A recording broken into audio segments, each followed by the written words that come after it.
If you continue in sin, it will make your life miserable. But the thing is, that's not the best way to motivate a person to grow in holiness. We have to go one step beyond that. We have to recognize sin's promise of happiness is a lie. Number two, this is the most important step. We need to realize the truth. What is the truth? Holiness will bring happiness. We fall down, we lay our crowns at the feet of Jesus. The greatness of His mercy and love at the feet of Jesus. We cry, holy, holy, holy. We cry, holy, holy, holy. We cry, holy, holy, holy is the Lamb.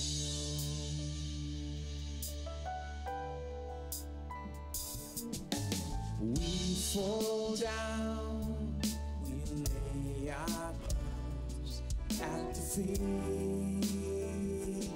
of Jesus.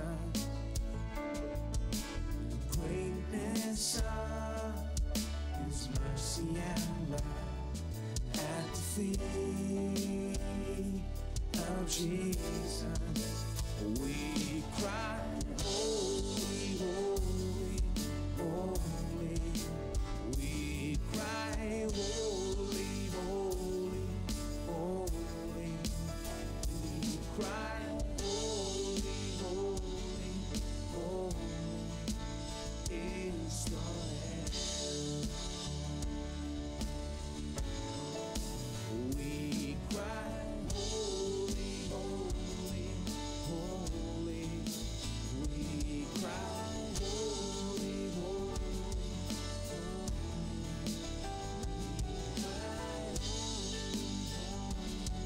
holy is the Lamb. We cry, holy, holy, holy. We cry, holy, holy, holy. We cry, holy, holy, holy is the Lamb. Oh, cry out, holy is the Lamb. Oh, we cry, holy, holy, holy. We cry, holy, holy, holy. We cry, holy, holy, holy is the Lamb. We cry, holy, holy, holy. We cry, holy, holy. We cry, holy is the Lamb.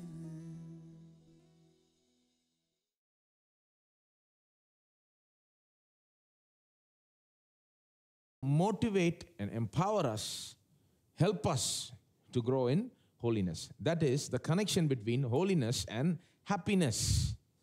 Yes, happiness. Are you happy today? The connection between holiness and happiness. Whoever thought there was a connection? Some people think there's no connection because when you say holiness, people think, oh, holiness is something dull and boring. And, they don't connect happiness with it that often. At least Christians don't. And looking at Christians, non-Christians also don't. Holiness doesn't seem to have a lot to do with happiness for a lot of people, but that's what we're going to talk about today, because that is the wrong kind of holiness. If you don't see happiness in holiness, that is the wrong kind of holiness. There is a big connection between holiness and happiness. We need to pay attention to it. If we don't pay attention to it, we are looking at the wrong kind of holiness, and it's going to be counterproductive. We're not going to grow in the right kind. We'll be miserable and holy. And actually, there is no such thing, actually. You can't be miserable and holy. The right holy, you can't be. That's why I said in the first week itself, our model for holiness is what? Jesus. Was Jesus miserable and holy? Was Jesus dull and holy? Was Jesus boring and holy? No. He was holy, and yet he attracted a lot of people. He had a magnetism about him. He had, Jesus was happy. I'm sure Jesus was happy. He was joyful. He said, I want you to have my joy, my peace. And, I could go on. Jesus was actually very funny. He made people laugh. People don't think of him that way many times, but how can you not laugh reading some of the things? It's, he made fun of the Pharisees sometimes. He said, they strain a gnat and they swallow a camel. Jesus said that. You remember that? He said, look at the small things, they're paying attention to that. They forget the big things. How funny that would have sounded to the original audience when Jesus said, these Pharisees who think they're holy, they're straining a small fly. Straining, you pour your milk in the strainer through a strainer to catch some things, right? You don't want. The Pharisees are catching something small. They're letting something big pass through, swallowing a camel. He made people laugh. Go back and read the words of Jesus. This time, see where he's trying to make a joke and get the joke, all right?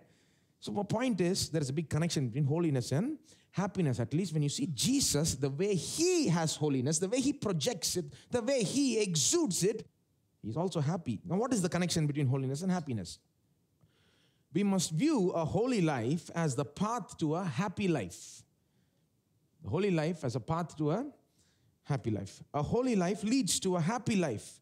We must view growing in holiness as increasing in happiness. It is important to view it like that. When we grow in holiness, we will also increase in happiness. We must view the result of holiness as happiness. When I say happiness, I have a lot of things in mind, but I'm just saying it with one word. I have happiness, I have joy in mind, I have satisfaction in mind, I have reward in mind, I have profit in mind. I'll show you as we go along today's sermon. When you think of holiness, you need to think of happiness to think about the right holiness, okay? Now, why do we need to think of this? Why do we need to make this connection? Why do we need to see the connection? Why do we need to think about it? Why do we need to pay attention to it? Because we are not paying attention to it. And we are paying attention to something else. We are accepting something else that is causing us to fall into sin. You know what that something else is? See, a lot of times Christians won't connect holiness and happiness. They'll think holiness is boring. But you know what they will connect? Not just Christians, but everybody in the world, unbelievers, believers, everybody generally connects sin with happiness, or at least pleasure, right? Satisfaction, some kind of, you know what I'm talking about? The connection oftentimes made by people in general, believers, unbelievers in general, I'm not talking about you, just in general, people all over the world, the connection they make is between sin and pleasure, sin and happiness, sin and satisfaction, sin and gain, and so on. I'll give you an example. I'm sure you would have done at least one sin in your lifetime. Okay? So let's rewind and play your sin a little bit for the purpose of learning what is happening, okay? Now we're going to rewind it and take it to the point where you got the temptation, okay? And then we're going to stop it right there, where the temptation comes, but you have not yet given into the temptation. So the temptation has come, you have not yet given into the temptation. We are going to hit the pause button right there. So now don't just look at this video, look at that video in your mind. The pause button is right there. You've been tempted. You have not yet fallen, but you've been tempted. Now what is happening? Let us analyze the situation. Let's pause and see what's happening. What's happening? Let's use an example. I'll give you an example. Let's take, for example, that you're tempted. You or just somebody's tempted to badmouth and put down somebody in their workplace so that they can come up. Let's just say that's the temptation. This happens a lot in the world, right? People try to come up by putting others down. So let's say you get this temptation. You're in your workplace, everybody's trying to climb up the ladder, and you get the temptation to join with some others on your team to badmouth some fellow so that you can have a better chance of coming up. You get the temptation. Now what? We've paused it where you've gotten the temptation, but you haven't given into it. Okay? So what is happening there? Let's analyze what's happening there. Sin is actually talking to you. What is it saying? It is saying you join these other guys and badmouth this guy, put him down, and you will get some kind of a gain out of it. You will get some kind of a reward out of it. Some profit you will get out of doing this. You badmouth this guy, you will get some profit. Or I'll give you another example. Let's take a sin that has to do with lust, okay? So you get the temptation, right, to maybe watch something that you shouldn't or whatever, okay? So imagine you just got the temptation, have not fallen into it, we pause the button right there. What is happening? Sin is speaking to you. It's saying, you watch this. You know you shouldn't watch this, right? But sin is speaking and saying, you watch this, you dwell on this, and I'll give you a little bit of pleasure. Isn't that what sin is saying?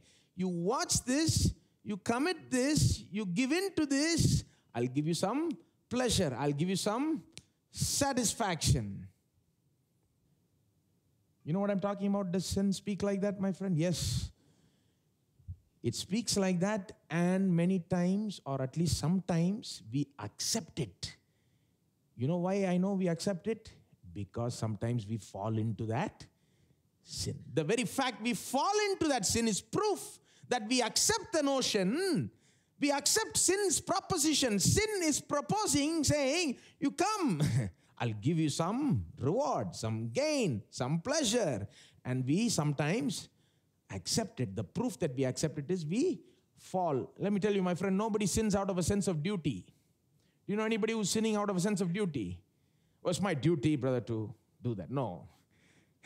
Good things they do out of duty. But why do people do what they know to be wrong? Like, especially believers. We know sinning is wrong, right? We know some certain things we shouldn't be doing, but we still do it. Why? We don't do it out of a sense of duty. That's ridiculous. We do it because at that moment we are pulled, attracted by sin's promise of happiness or satisfaction or reward or gain, right? Now, the video is paused there, right? Now you ask some traditional Christians, or you ask some people around, in the Christian world, how do you deal with this? How do you get this fellow? He's got the temptation. How do you get him not to fall into sin? How do you get him to overcome this temptation? Many times, you know what the response is in the general Christian world? It goes like this. Give up that sinful pleasure. Give up that sinful happiness. Give up that sinful satisfaction. Give up that sinful reward. Give up that sinful gain and choose holiness. Many times, the traditional response to this is you give this up and choose holiness. And some preachers will preach like this. You better give it up. If you don't give it, you're finished, They will say, is your holiness important or happiness important? Have you heard this? Is holiness important or happiness important? When you have a choice between holiness and happiness, the choice is obvious. Forget about happiness. Your holiness is more important. Choose the holiness. God wants us to be holy. He doesn't care about our happiness. Have you heard people say that? God cares about our holiness, not happiness. Or at least some people will say it like this. God cares more about our holiness than happiness. Now I understand why they say that. Because they see people drawn by sin's promise of happiness and giving in. And so they're telling people, don't accept that. Give up that pleasure and that happiness and choose holiness because God wants you to be holy. God has commanded you to be holy. You better be holy and so on. But you know what? That's the wrong way to go about things. You want to motivate somebody to be holy. You don't say, give up that happiness and pleasure and satisfaction and reward and gain. That's not the best way. You know why? I'll give you two reasons. It's not the best way to motivate.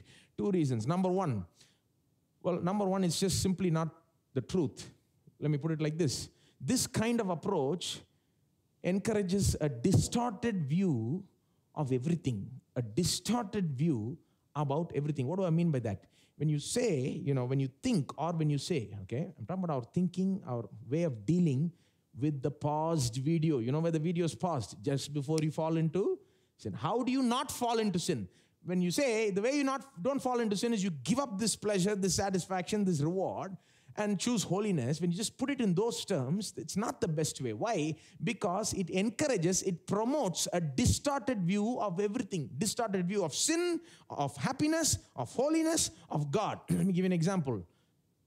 For example, it can encourages a wrong view of sin. It says, when you say give up satisfaction, give up reward, give up pleasure, choose holiness, without saying, it is saying to some people understand it as, oh, only if I sin, I will get some kind of pleasure. You see that? You see how it promotes that kind of view? When you go on preaching like that, when you go on thinking like that, what happens is, you get the wrong idea that only sin can bring you pleasure. Only sin can bring you some kind of reward and happiness, you see. And then it gives a wrong picture of holiness also. When you say, give up this whole happiness and satisfaction and reward and choose holiness, that makes it sound like holiness won't give you any happiness and pleasure and satisfaction and reward. Can you see how this method, this kind of thinking, this kind of preaching, this kind of approach gives the wrong picture of, makes you have the wrong picture of holiness also, and happiness also, and sin, and also about God it gives the wrong picture. It gives the picture that God cares more only about our holiness and not about our happiness. Happiness is not important to God. Your satisfaction is not important to God. Your pleasure is not important to God. Your reward is not important to God. Your gain is not important to God. Only your holiness is important to God. Is that the right picture of God? I say to you, that's the wrong picture of God. It is wrong. This method, I think, is not the best method because it gives a wrong picture. It promotes a distorted view. It encourages a half-truth. At best, half-truth. At worst, it promotes a lie. Another reason why this traditional method is wrong. Number 2, it doesn't work. Why is it not the best method? It doesn't work. If something doesn't work, certainly it's not the best method. Let me tell you why it doesn't work. See, by saying give up the happiness and the satisfaction and the pleasure and the gain and the reward and the profit and choose the holiness, by saying give it up, by putting your attention, by constantly putting it in terms of give up this and choose this, what happens? You see, it may work in the short run, but not in the long run. You know why? Because within every human being, there is an innate desire to go after happiness. Now listen, within every single human being, every man, every woman, every child, every old person, everybody has an innate desire within them to go after, to seek and find happiness and satisfaction and reward and gain and pleasure even. There is an innate desire inside everybody. They will all do it, whether it's believer or unbeliever. After you became a believer, did you lose your desire for any kind of happiness? No, we have that desire, right? You know why we have that desire? God has put it there. Why? Because He wants us to seek after the right kind of happiness in the right way and to get it and to experience it in the right way. That's why He has put it in there. So, what I'm saying is, let's not think of overcoming sin as giving up this satisfaction or reward or pleasure and just choosing holiness because we want to obey God. Just don't think of it like that. That will lead to trouble. You know why? Because, see, that increases the attractive power of sin. You know, sin has an attractive power. How many of you know what I'm talking about? Does sin have a certain allurement to it? Does sin have an alluring power? The proof is we sin sometimes.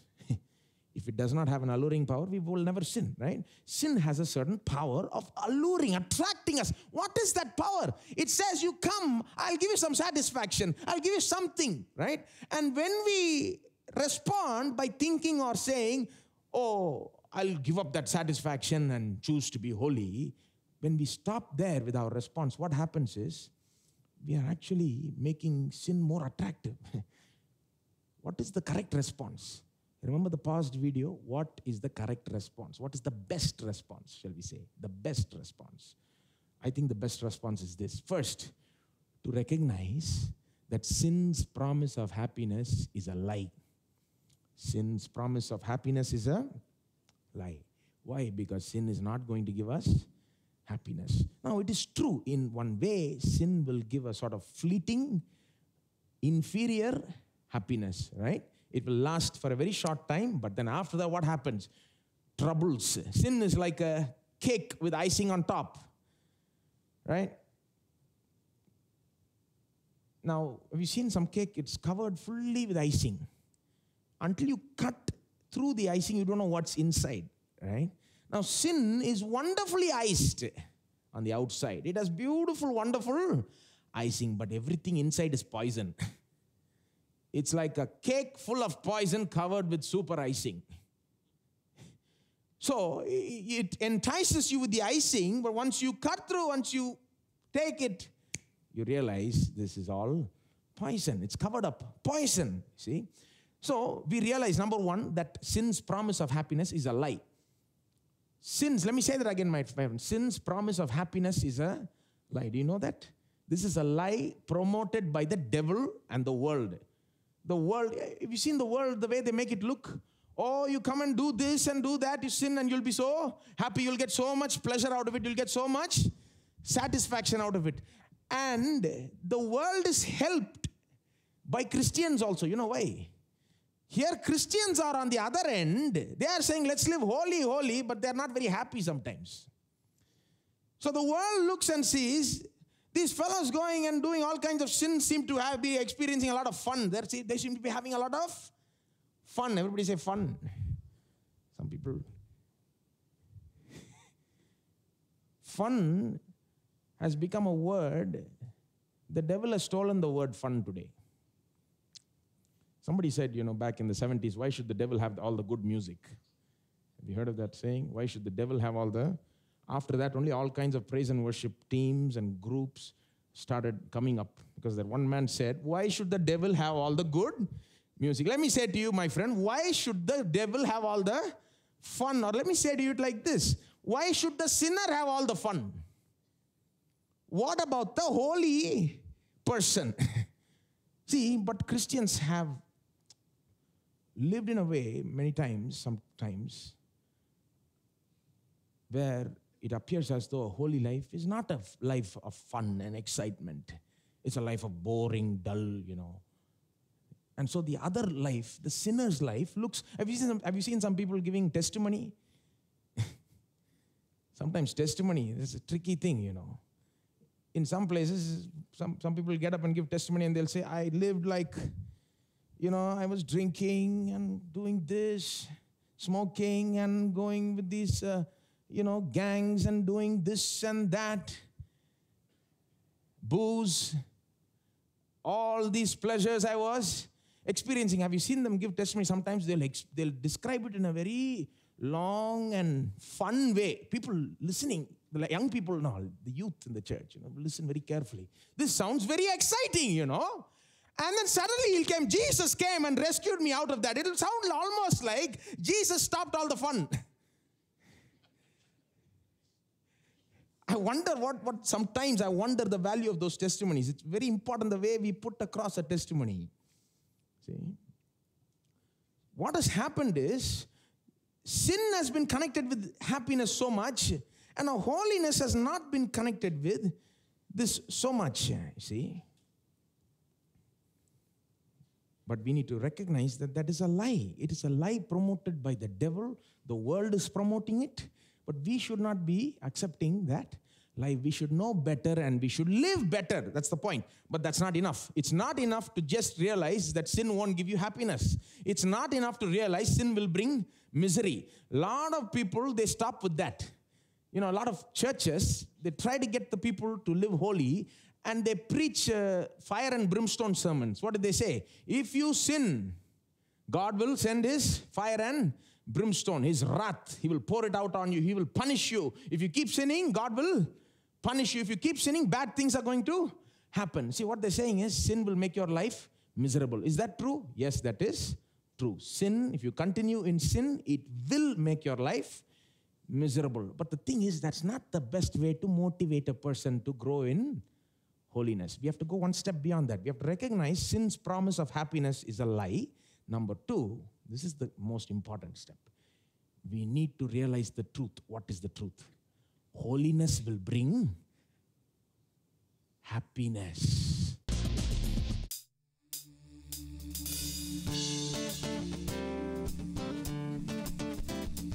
Everybody clapping your hands if you can with me, all right?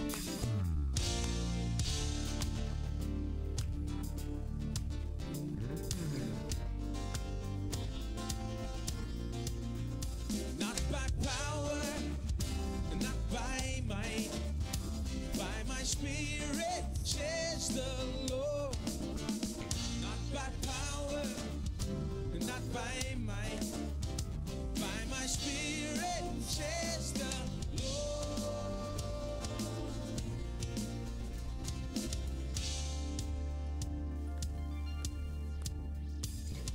The weapons of our warfare are not of this world, they are mighty through God. Through God, the power of His mercy and the power of His love, they is stronger than all, stronger than all. As we worship in unity, Jesus our Lord, victory comes in His name by His word, not by power, not by might, by my Spirit, says the Lord. By power, not by might, by my Spirit, says the Lord. The weapons of our warfare are not of this world, they are mighty through God, mighty through God. The power of His mercy and the power of His love, they are stronger than all, stronger than all. Worship in unity, Jesus our Lord. Victory comes in His name by His word, not by power, and not by might, by my Spirit, says the Lord. Not by power, and not by might,